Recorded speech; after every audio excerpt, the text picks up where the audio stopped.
Good morning বন্ধুরা। তো দেখো মিচকে শয়তানটা কেমন মিচকে মিচকে হাসছে।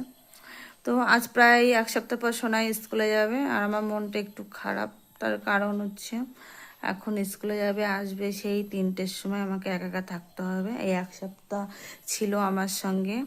গত মঙ্গলবারে পরীক্ষা ছিল, সেই পরীক্ষা দিয়ে তারপরে বাড়ি গেছিলাম, ভোট ছিল।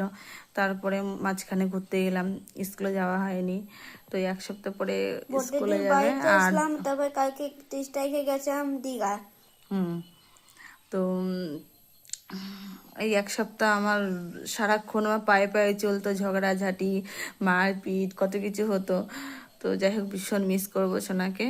তো কিছু করার নেই, এই তো শুরু হলো স্কুল কলেজ লাইফ, তাই না? এরপরে বড় হবে, তখন আরও মানে উপরে ক্লাসে উঠবে, কলেজে যাবে, টিউশনে যাবে, তখন তো আমাকে একাই থাকতে হবে। সেই একাকিত্ব জীবন, একাকিত্বে থাকতে হবে। হ্যাঁ, আমি করলে স্কুলে যে দুষ্টুমি করবা না, হ্যাঁ মামা? করবোই। না বাবা, কারোর জিনিসে হাত দিতে নেই। নেব। কারোর সঙ্গে কোনো ফ্রেন্ডের সাথে দুষ্টুমি করবে না। তো করবোই। আজ হচ্ছে বৃহস্পতিবার, আজ আর কাল শুক্রবার, 2 দিন স্কুল হবে। শনি রোববার তো আবার ছুটি। আবার সোমবার থেকে স্কুল শুরু হবে।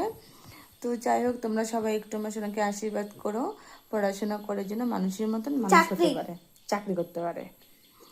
আমার স্বপ্ন আমি যেটা ছিল, চাকরি সেই করবো, স্বপ্নটা শুধু পূরণ পড়াশোনা করা করবো এই না। মুহূর্তে সম্ভব না। ঠিক আমার আছে, তো যাই হোক, ভগবান ওকে বাঁচিয়ে রাখুক, সুস্থ রাখুক। দেখো মুখটাকে ঢেকে দিল। আর গা ঘামছে, এদিকে পাখা চালালে ঠান্ডা লাগছে, আর এইদিকে পাখা বন্ধ করলে গা ঘামছে। আর সারা উঠোনে জল, জানো তো, এই বর্ষাকাল আসলো, কি যে কষ্টর দিন আসছে আমাদের জীবনে। ওরে দাঁড়া না, শুধুমাত্র আমরাই জানি, না বাইরে বেরোতে পারছি, না কিছু করতে পারছি। 24 ঘন্টা এই খাট আর এই ঘরের মেঝে, এই খাট ঘরের মেঝে, ওই রান্নাঘরে হাঁপিয়ে আসলে উঠলাম। দোষী ছিল তো যাই রাতে। হোক, তো চলো ওকে পাঠিয়ে দিই। আমার এখন রান্না হয়নি, আর একটা রান্না করতে বাকি আছে, ওটা রান্না করে নিয়ে বাকি সব কাজ হয়ে গেছে। রান্না করে স্নান করে পুজো দেবো। আর আজ হচ্ছে বৃহস্পতিবার। তো চলো টাটা টাটা করে দাও, টাটা করে দাও বাবা, ভিডিও বড় হয়েছে, টাটা করে দাও। টাটা।